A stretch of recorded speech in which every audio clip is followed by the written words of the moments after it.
So in this problem, question 6, we have a car that's driving on top of a hill. And we want to know where it is momentarily airborne. So this is very similar to a problem in the note packet, which was with the roller coaster. So the roller coaster was going up at the top, and we wanted to figure out where it barely leaves the surface. And so at that point, we knew that the normal force would be 0. So barely leave the surface is key word for Fn, the normal force, is equal to 0. So again, where you lose contact with the road, once you lose contact with the road, can the road apply a force on you? It's that momentary instance when you barely leave the surface of the road can no longer apply a force on you. That force needs to be in contact with you to be able to apply it. So basically, in this problem, what we're looking for is when is the normal force 0 based off of what our speed is. So what we're told in this problem is that we have this hill, and this hill can be approximated as a circle. So that is a key here, that we are dealing with circular motion. And some of the problems that we've dealt with in the note packet are the roller coaster problems. This is very similar to that. Circular motion for the book in the car in the note packet, that's pretty similar to this as well.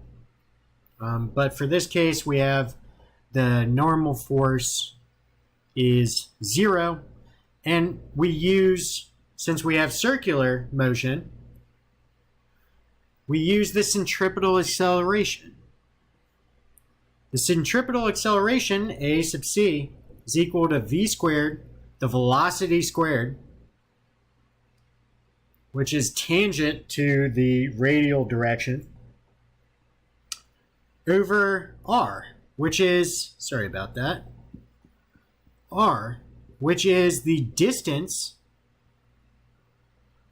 from the center of this circular path to the object.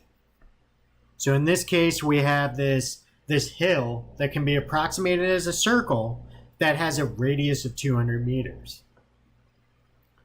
Substituting all that in, we can get a velocity of 44.3 meters per second, which ends up being roughly 100 miles an hour.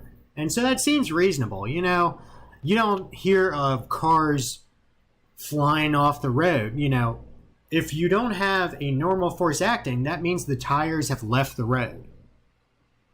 And so you don't really hear about cars leaving the road up in the air that are going at normal speed limit speeds. So you expect something that was very fast. You know, you see these things in movies where they're flying over a hill and they get airborne. They're usually going really fast, so 100 miles per hour seems reasonable. Then on question 7, you're going to work and you set your coffee cup on your dashboard. You begin driving at a constant rate from rest to 20 meters per second in 4 seconds. Will the coffee cup remain on the dashboard, or will it fall in your lap? So I don't know about you, but I've definitely experienced this where I set it down and either forget about it. You know, it could be on the dashboard. It can be on the top of your car. You know, that is why objects remain on top of your car for some time before they eventually fall off. It all depends on what the frictional force is, what the acceleration is. So there's a few things with this problem. I mean, we're definitely dealing with things that we've dealt with in this module for forces, dealing with frictional forces, summing the forces. But the other thing that we're dealing with is stuff from a previous module, module 2 and 3. So we are driving at a speed where we're speeding up from rest to 20 meters per second in 4 seconds.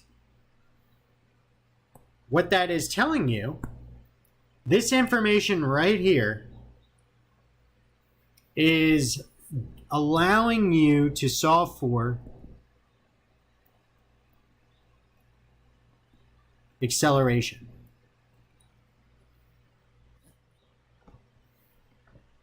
Because you know the initial velocity is equal to 0. You know that the final velocity is equal to 20 meters per second. And you know that it took t equals 4 seconds. So we have a kinematics equation that allows us to solve for acceleration.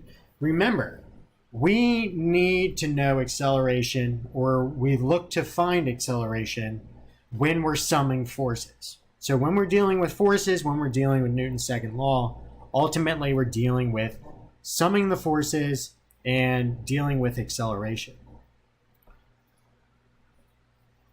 So we have the kinematics equation. The final velocity is equal to the initial velocity plus the acceleration times time. We know the final velocity, we know the initial velocity, we know the time. We can solve for the acceleration in that direction. Because remember, what are we ultimately looking for in this problem? We're looking to figure out whether the coffee cup falls. And so what does that tell us? Well, what is the frictional force needed based on the acceleration for the coffee cup not to fall? Because we're accelerating at some amount. You know, that's what's dictating the force that is needed. And so we need to determine whether or not we have that frictional force. So that's what's happening here. Over here in this side view area, this is just dealing with what I just talked about here up top, where you're looking for the acceleration. This is our kinematics portion, which is what we dealt with in modules 2 and 3. This here, the forces, whether or not the cup falls, that is module 4 and 5. So we sum our forces. We have a weight force because the coffee cup has mass. We have a normal force that balances that weight force out because we have no acceleration in the y direction. And then we have our frictional force that is opposing or keeping the cup stationary. And the question is the frictional force, static frictional force, that we need to keep the cup stationary, is it less than our maximum static frictional force based on our coefficient in our normal force? That's what we need to decide. So just like all the other problems, we are creating our force table. Then we are summing our forces. And we've dealt with a problem very similar to this, where it was the first problem in this practice exam, where we're trying to figure out whether we have a great enough frictional force for the object not to move. It was just in a different direction. The first problem, we were dealing with the vertical direction. In this problem, we're dealing with the horizontal direction. And so going through all of that, so we solve for acceleration, we've already talked about that. Then we take the y direction, we substitute that into our second law equation. We solve for the normal force so that we can deal with friction at that point. Then we take our table over here for friction, go down here, and we figure out what is the frictional force needed, and then ultimately we solve for the maximum static frictional force. Ultimately, what you find is the frictional force needed is greater than the maximum static frictional force that we can have. So what does that imply? That implies that the coffee cup is going to spill in your lap, which is honestly something that I don't know about you, but at least I've dealt with, where it falls off the dashboard because you're accelerating too fast. If the acceleration was less, then that would mean that the coffee cup would probably stay up on the dashboard because the maximum static frictional force right here would be greater than the frictional force needed. And so this is a pretty common problem. Deciding whether or not something is going to happen when looking at forces. So this is something that you're going to want to study. In all of these problems, you should be able to do all of these things. If you're having trouble with understanding the process or how we got to a certain answer, that is something you're going to want to reach out to me for and clear up prior to the exam, because all of these problems, all these concepts, really, you're never going to get the same problem, but everything will be dealing with the same concepts.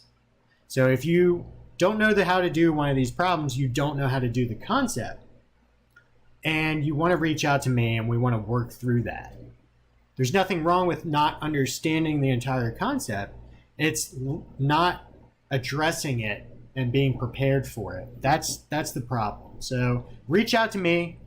We'll figure out what you don't understand and try and work through that and get you into a better spot going into the exam. Because all of these questions are definitely fair game. These are all problems that have a clear relation to what we did in the note packet, in the Expert TA homework. And so these are things that you should be able to know how to do. So again, reach out to me if you're having trouble. And if not, good luck on the exam come Monday.